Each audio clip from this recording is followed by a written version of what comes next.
Photo electric emission क्या होगा, photo electric emission के बारे में हम बात करें। हमने बताया जब किसी धातु के तल पर उच्चावर्ती का प्रकाश डाला जाए, जैसे ये कोई धातु का तल है, इस पर हम क्या कर रहे हैं, उच्चावर्ती का प्रकाश डाल लेंगे, ऊपर से प्रकाश पड़ा। अभी सुनेंगे ध्यान से। 1900 के आसपास प्लांक आया, 1900 में आया प्लांक, और प्लांक ने कहा कि प्रकाश की एक किरण नहीं पड़ने की, एक तरंग नहीं पड़ने की, प्रकाश का एक कण नहीं पड़ने का। अगर मैं ये बात कहूँ न्यूटन के सिद्धांत को मान लूं कि प्रकाश कणों के रूप में चलता, एक कण थोड़ी पड़ा, हजारों कण पड़ेंगे, करोड़ों कण पड़ेंगे। ऐसे अगर मैं किरण की बात करूं तो बहुत सारी किरणें पड़ेंगी, और ऐसी में अगर तरंग के बारे में बात करूं तो बहुत सारी तरंग चलेगी। इसका मतलब क्या हो रहा, इसका मतलब ये हो रहा कि प्रकाश भी कैसे चलता है, एक बंडल की फॉर्म में चलता है। वो बंडल कण का हो सकता है, वो बंडल किरण का हो सकता है, और वो बंडल तरंग का हो सकता है। समझ वाली बात है। तो हमने बताया जब किसी धातु के तल पर उच्चावर्ती का प्रकाश डाला जाएगा या एक निश्चित आवर्ती का प्रकाश डाला जाएगा, तो निश्चित आवर्ती का जब प्रकाश डाल ले तो बहुत सारी तरंगें पड़ेंगी। ये क्योंकि प्लांक ने बात कही कि प्रकाश ऊर्जा के छोटे छोटे बंडल या पैकेट के रूप में चलता है। प्लांक ने दिया क्वांटम मॉडल, क्या दिया, क्वांटम मॉडल। इस क्वांटम मॉडल में उसने क्या बात बताई, क्वांटम मॉडल ये प्लांक ने दिया, और प्लांक भाई साहब ने ये बात बताई थी कि प्रकाश ऊर्जा के छोटे छोटे बंडल या पैकेट के रूप में चलता है, जिन्हें फोटोन या क्वांटा कहेंगे। ठीक है, light travels in small particles और bundle which is called photon और क्वांटा। लाइट जो ट्रेवल करेगी वो स्मॉल बंडल और पैकेट की फॉर्म में चलेगी, जिन्हें फोटोन या क्वांटा कहेंगे। और हर फोटोन की जो एनर्जी होगी वो hν होगी। बहुत सारे फोटोन चलेंगे, हर फोटोन की ऊर्जा कितनी होगी, hν होगी। प्रत्येक फोटोन की ऊर्जा hν, तो हर फोटोन की ऊर्जा क्या आ गई भाई, hν आ गई। अब h क्या है, h है प्लांक नियतांक, प्लांक कांस्टेंट। ये प्लांक कांस्टेंट है भाई, और ये जब प्लांक कांस्टेंट है तो इसकी वैल्यू क्या होगी, 6.62 10⁻⁻34 जूल मल्टीप्लाई सेकंड। और न्यू क्या है, न्यू पढ़ने वाले प्रकाश की आवृत्ति, पढ़ने वाला जो प्रकाश, इंसिडेंट लाइट है, इंसिडेंट लाइट उसकी फ्रीक्वेंसी कितनी है, न्यू। तो न्यू क्या है, न्यू यहाँ पे पढ़ने वाले प्रकाश की आवृत्ति, पढ़ने वाले प्रकाश की आवृत्ति। तो ये बात याद रखनी, क्वांटम मॉडल क्या है, क्वांटम मॉडल क्या है, क्वांटम मॉडल अभी तो पता है। क्वांटम मॉडल क्या है कि जब उच्चावर्ती का प्रकाश, ध्यान सुनेंगे, किसी धातु के तल पर पड़ेगा तो हमने बताया कि एक तरंग नहीं पड़ने की, एक बंडल पड़ेगा, एक पैकेट पड़ेगा, एक गट्ठर पड़ेगा, इसे हम कहेंगे। ठीक है, तो इसलिए हम लोगों ने बताया कि प्रकाश जो है वो जगह छोटे छोटे बंडल या पैकेट के फॉर्म में चलेगा, जिन्हें हम फोटोन या क्वांटा कहेंगे। और प्रत्येक फोटोन की ऊर्जा कितनी होगी, hν होगी। कितनी होगी, hν। जहाँ h क्या प्लांक कांस्टेंट है, न्यू क्या है इंसिडेंट लाइट की फ्रीक्वेंसी, और h की वैल्यू 6.62 10⁻⁻⁴ जूल इंटू सेकंड होगा। ये क्वांटम मॉडल बताया किसने, प्लांक ने। यहाँ तक कोई दिक्कत। अब इसने बताया था कि जब किसी धातु के तल पर उच्चावर्ती का प्रकाश डालेंगे तो धातु तल से इलेक्ट्रॉन इमिट होना शुरू कर देंगे, इलेक्ट्रॉन निकलना शुरू कर देंगे। ये घटना क्या कहलाएगी, प्रकाश विद्युत उत्सर्जन। कब दिया गया, 1887 में। किसने बताया, हर्ट्ज ने बताया इसके बारे में सबसे पहले। किसने भाई, फिर हमने बताया देली आवृत्ति क्या होगी। देली आवृत्ति वह न्यूनतम आवृत्ति जो किसी धातु के तल से इलेक्ट्रॉनों को निकालने के लिए आवश्यक होगी, वो देली आवृत्ति कहलाएगी। वह कम से कम आवृत्ति जो किसी धातु के तल से इलेक्ट्रॉनों को निकालने के लिए आवश्यक होती है, वो क्या कहलाएगी, वो देली आवृत्ति कहलाएगी। मिनिमम फ्रीक्वेंसी, सही है, कम से कम आवृत्ति को देली आवृत्ति। और देली आवृत्ति को रिप्रेजेंट किससे करते हैं, न्यू नोट से। और न्यू नोट इक्वल टू होगा c by lambda naught, c by lambda note. और न्यू, ये लैम्डा नोट क्या है, देली तरंग दैर्ध्य, तरंग दैर्ध्य। समझ रहे भाई, ये देली तरंग दैर्ध्य है। एक टॉपिक यहां से ये निकल पा रहे हैं, देली तरंग दैर्ध्य क्या है। तो जब ये वैल्यू न्यूनतम है, ये वैल्यू मिनिमम है, तो वैल्यू क्या होगी, मैक्सिमम होगी। जब मिनिमम फ्रीक्वेंसी में वेव डाल ले, मिनिमम फ्रीक्वेंसी की तरंग डाल ले, कम से कम आवृत्ति की तरंग डाल ले, तो इलेक्ट्रॉन निकल ले, इलेक्ट्रॉन निकलेंगे। अब लैम्डा का मान कितना चाहिए, लैम्डा, लैम्डा तो मैक्सिमम लेंगे। अब धातु का तल है, ऊपर से प्रकाश डालेंगे, ऊपर से अगर प्रकाश पड़ा तो ये लैम्डा जो नोट है ना ऊपर से, वही लैम्डा नोट ये मैक्सिमम होना चाहिए। ये क्या होना चाहिए, तो इलेक्ट्रॉन निकलेंगे। तो हमने बताया कि वह अधिकतम तरंग दैर्ध्य जो किसी धातु के तल से इलेक्ट्रॉन को निकालने के लिए आवश्यक होती है, वो क्या कहलाएगी, देली तरंग दैर्ध्य कहलाएगी। और अगर मैं आवृत्ति की बात करूं, देली आवृत्ति क्या होगी, वो मिनिमम होगी, वो मिनिमम फ्रीक्वेंसी जो किसी धातु के तल से इलेक्ट्रॉन को निकालने के लिए आवश्यक होगी, क्या कहलाएगी, वो देली आवृत्ति कहलाएगी। किलो की बात है, इसका जस्ट उल्टा कर दो, इलेक्ट्रॉन योग निकल रहा, इलेक्ट्रॉन योग निकल रहा। सही बात कुछ, तो ये क्या है, जो मैक्सिमम है, और ये क्या है, और अलग अलग पदार्थों के लिए न्यू की वैल्यू और लैम्डा नोट की वैल्यू अलग अलग होगी। अलग अलग पदार्थों के लिए, अलग अलग तत्वों के लिए, अलग धातुओं के लिए देली आवृत्ति अलग होगी, तो देली तरंग भी क्या होगी, अलग अलग होगी। यहाँ तक कोई प्रॉब्लम याद रहेगी इतनी बात। चलिए अगला टॉपिक यहाँ देखें। अब बात करेंगे कार्यफलन की। कार्यफलन होता है वर्क फंक्शन। ये वर्क फंक्शन है तो कुछ किताबों में जैसे रिप्रेजेंट कर रखा है W से, हमारी बोर्ड की, और अगर एनसीईआरटी पढ़ेंगे तो वहाँ 5 और सीबीएसई पढ़ेंगे तो वहाँ भी 5, कोई दिक्कत नहीं है, समझ में। तो हमें केवल W याद रखना, यूपी बोर्ड में कहीं 5 लिख दिया हमने तो कोई दिक्कत नहीं है। एनसीईआरटी बेसिस कई बार पेपर बन जाता, लेकिन एनसीईआरटी बेसिस पेपर यहाँ नहीं बनता, यहाँ साइड बुक बेसिस पेपर बनता है, उसी से पेपर आता भी है। चलो की बात है। अब ये क्या है, दे लिया ये भाई, ये क्या है कार्यफलन। अब मैं कार्यफलन के बारे में बात करूँ, इलेक्ट्रॉन कब निकलेंगे, इलेक्ट्रॉन कब निकलेंगे, जब एनर्जी होगी, सीधी सी बात है। अब सुनो ध्यान से, अब एनर्जी कितनी होगी, न्यूनतम होगी, कितनी होगी भाई, हम कह रहे हैं ऊपर से पड़ने वाला जो प्रकाश है वो तो मैक्सिमम लेंगे, ऊपर से पड़ने वाले प्रकाश की आवृत्ति क्या होनी चाहिए, मैक्सिमम, तो इलेक्ट्रॉन निकलेंगे। अगर मैं इसे लेकर इलेक्ट्रॉन निकाल लूं तो ये क्या लेनी पड़ेगी, कम लेनी पड़ेगी। तो W बराबर फॉर्मूला होगा H into new note, H into new note. ये वर्क फंक्शन का फॉर्मूला है, कार्यफलन का फॉर्मूला है। तो कार्यफलन क्या होगा कि वह न्यूनतम ऊर्जा जो किसी धातु के तल से इलेक्ट्रॉनों को निकालने के लिए आवश्यक होगी वो क्या कहलाएगी, वो कार्यफलन कहलाएगी। वह न्यूनतम ऊर्जा, कम से कम एनर्जी जो किसी धातु के तल से इलेक्ट्रॉनों को निकालने के लिए आवश्यक हो, क्या कहलाएगी, वो कार्यफलन कहलाएगी। यहाँ तो कोई दिक्कत, मिनिमम एनर्जी लेंगे हम लोग, ठीक है। वो minimum energy which is required to emit the electron from the metal surface is called, क्या हो जाएगा, वर्क फंक्शन होगा। डिनोट किससे करेंगे, W से, W इक्वल टू क्या होगा, H इंटू न्यू नोट। अगर किसी क्वेश्चन में आपको क्या कर देगा, क्या दे देगा, देली तरंग दे देगा, क्या दे देगा, और ये भाई साहब आपको याद करने हो तो 3 तरह के रूल अप्लाई हो सकते। या तो पहला रूल तो ये लगा, फर्स्ट रूल तो ये लगा, अगर किसी प्रश्न में क्या दे दिया आप लोगों को, न्यू नोट, तो ऐसे मल्टीप्लाई कर दो, क्या निकल जाएगा, वर्क फंक्शन। और अगर किसी प्रश्न में आपको क्या दे दिया, वेवलेंथ दे दी, तो न्यू नोट की वैल्यू कितनी है, c by lambda naught, c by, तो W इक्वल टू कौन होगा, sc by lambda naught, sc by lambda naught. लेकिन अगर उसे और शॉर्ट टाइम में अगर हम ट्रिक से करें तो जब आप इसका सॉल्यूशन करोगे, इसे सॉल्यूशन करोगे भाई, तो ये होगा 12375 eV upon lambda note. But ये वैल्यू किसमें लेनी पड़ेगी, ये एंडोस्कोप में ही लेनी पड़ेगी। किलो की बात है, कितने टॉपिक हो, 3 टॉपिक हमारे पास हमने बता दिए। एक टॉपिक गिरा, एक गिरा, एक गिरा, एक गिरा, कितना टॉपिक हो, 4। एक टॉपिक है किसका, क्वांटम गुणन।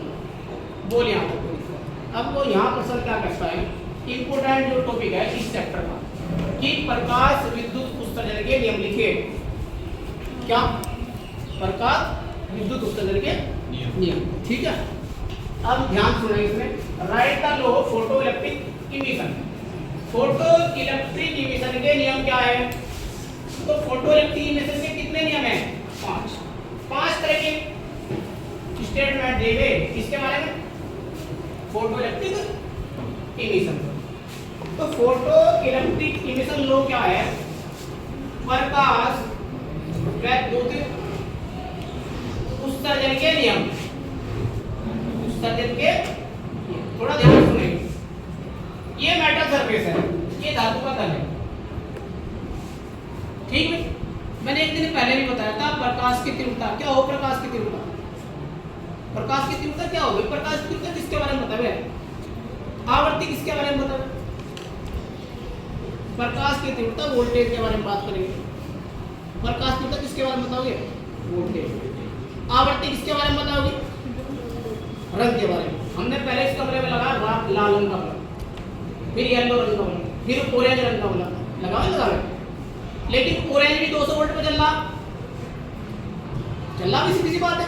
फिर उसके बाद क्या, येलो भी कितने में, 200 वोल्ट पे चल रहा, ये व्हाइट वाला भी कितने में चल रहा, 200 वोल्ट, सीधी सीधी बात है। तो प्रकाश उतना जनरेट होगा, 300 देंगे और प्रकाश जनरेट होगा, 400 देंगे उससे ज्यादा और प्रकाश जनरेट होगा, 500 वोल्ट करेंगे प्रकाश हो जनरेट होगा। इसका मतलब क्या, वोल्टेज लगातार बढ़ाएंगे तो क्या होगा, नंबर ऑफ इलेक्ट्रॉन बढ़ेंगे। अगर वोल्टेज लगातार बढ़ाए तो नंबर ऑफ इलेक्ट्रॉन बढ़ेंगे। नंबर ऑफ इलेक्ट्रॉन क्या है जो कहां से निकल रहे हैं, मेटल के सरफेस से। भाई कहां से निकलेंगे, मेटल के सरफेस से। तो नंबर ऑफ इलेक्ट्रॉन किस पर डिपेंड कर रहे हैं, वोल्टेज पे। अरे वोल्टेज क्या है, इंटेंसिटी। इंटेंसिटी क्या है, तीव्रता। अरे प्रकाश की तीव्रता इंटेंसिटी तो है, तो उसके बारे में बात करें तो हमने एक छोटी सी बात बताई, ये प्रकाश पड़ा, ये प्रकाश पड़ा, इलेक्ट्रॉन निकल गए,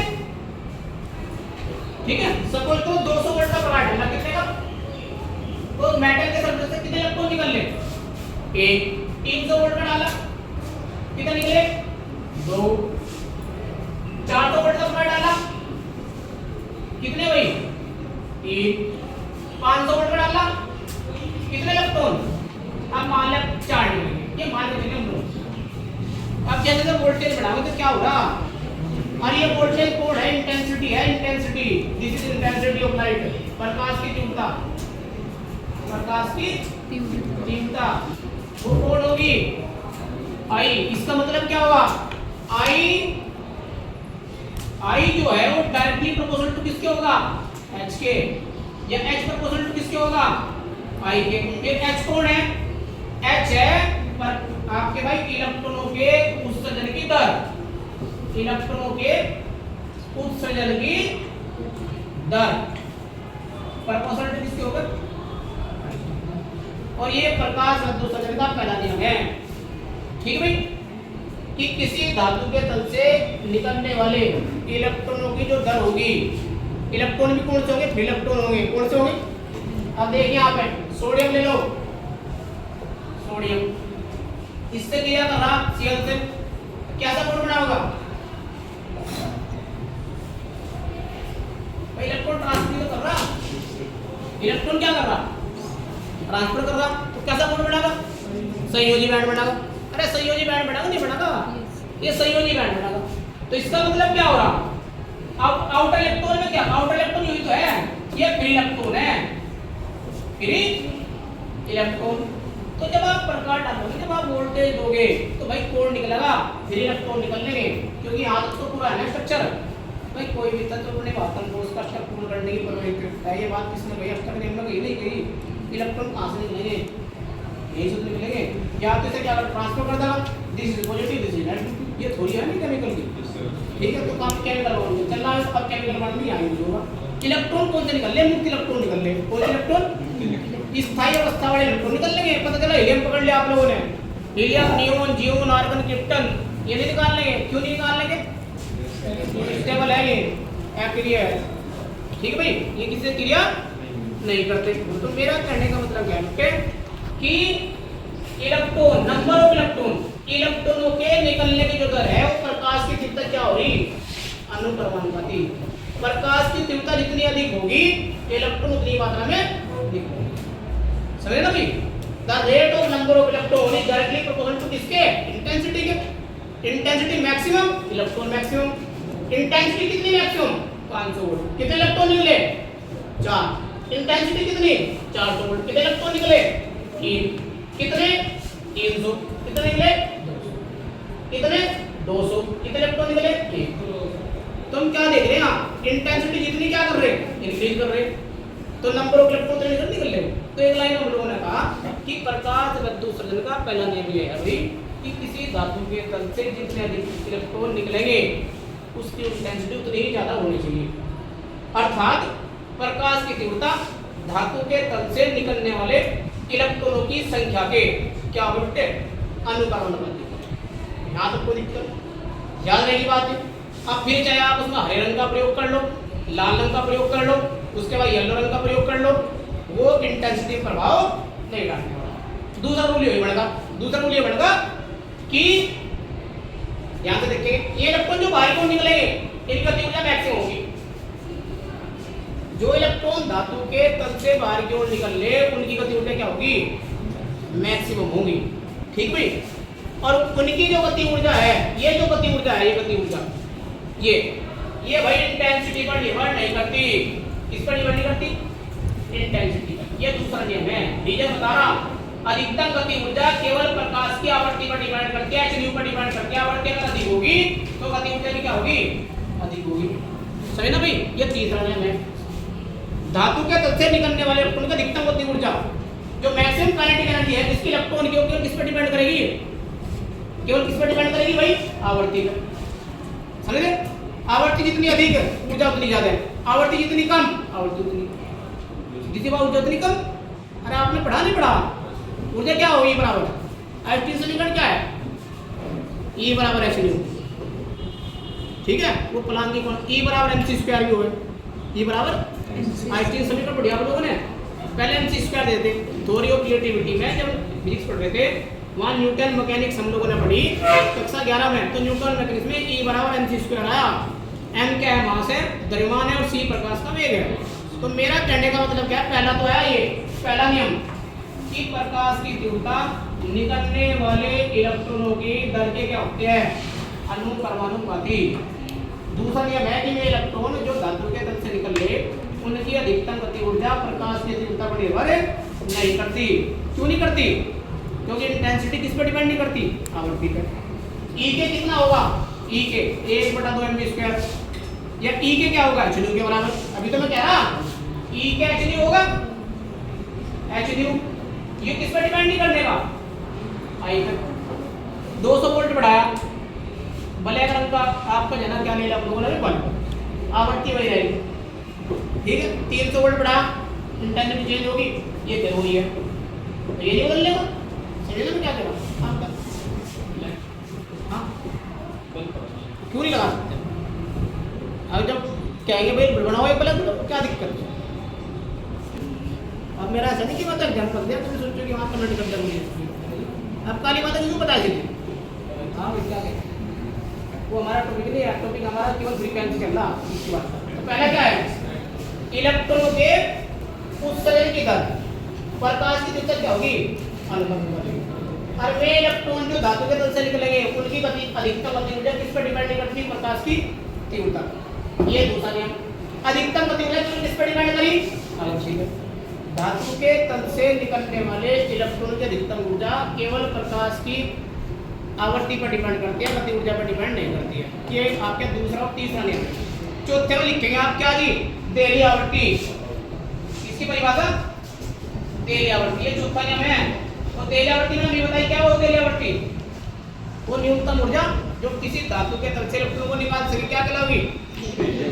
वो देरी आवृत्ति कहलाएगी। अब सुनेंगे आप, जब ये चौथा नियम बताया गया तो बेटा आइंस्टीन समीकरण यूज करी। आइंस्टीन समीकरण क्या होते हैं? E के बराबर भी सिद्ध कराऊंगा h न्यू माइनस के न्यू नोट। न्यू कौन है? न्यू कौन है? न्यू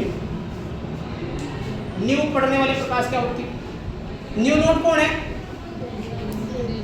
देरी आवृत्ति। न्यू कौन है? पढ़ने वाले प्रकाश की। और न्यू नोट कौन है? न्यू है उसका आवृत्ति, और न्यू नोट कौन है? देरी आवृत्ति। मैं कह रहा इसका मान 8 है, इसका मान 10 है। अब E के बराबर आएगा h, इसका मान 10 है, इसका मान 12 है, तो कितनी वैल्यू बचेगी? -2। तो E के बराबर कौन आएगा? -2h। तो ये वैल्यू किस में नेगेटिव आई नहीं आई? यह वैल्यू किस में होगी? नेगेटिव। अगर अधिकतम गति ऊर्जा आ गई माइनस में, तो धातु के तल से कोई इलेक्ट्रॉन नहीं निकलने वाला। कुछ जो आप मॉडल पढ़ोगे उसमें यह भी इसकी परिभाषा ऐसे नहीं दे रखी। अब बच्चे में उलझ जा भाई कि वह न्यूनतम ऊर्जा आपकी प्रकाश की वह न्यूनतम ऊर्जा, तो लाइन ऐड रखी है जो किसी धातु के तल से इलेक्ट्रॉनों का उत्सर्जन ना करा सके